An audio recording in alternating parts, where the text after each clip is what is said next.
জি, ধন্যবাদ আপনাদেরকে। গত 2 এপ্রিল কুষ্টিয়া সদরের সংসদ সদস্য মুফতি আমির হামজার বিরুদ্ধে আমি বাদী হয়ে মানহানির মামলা করেছিলাম।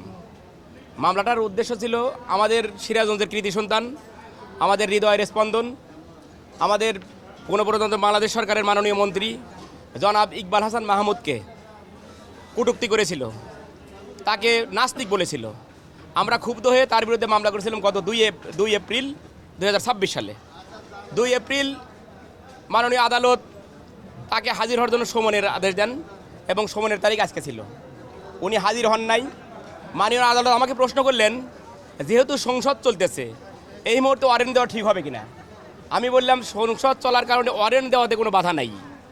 সংসদ চলবে, পুলিশকে আমরা গ্রেপ্তারি পরোয়ানা দিবেন আপনি। পুলিশ যদি মনে করে তাকে সংসদের স্পিকারের অনুমতি নিয়ে গ্রেপ্তার করতে হবে, করবে, কিন্তু ওয়ারেন্ট দেওয়াতে কোনো বাধা নাই।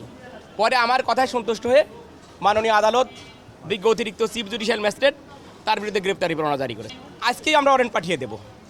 আমি আশা করতেছি উনি অবশ্যই আইনের আওতায় উনি আসবেন, কারণ আইন সকলের জন্যই সমান।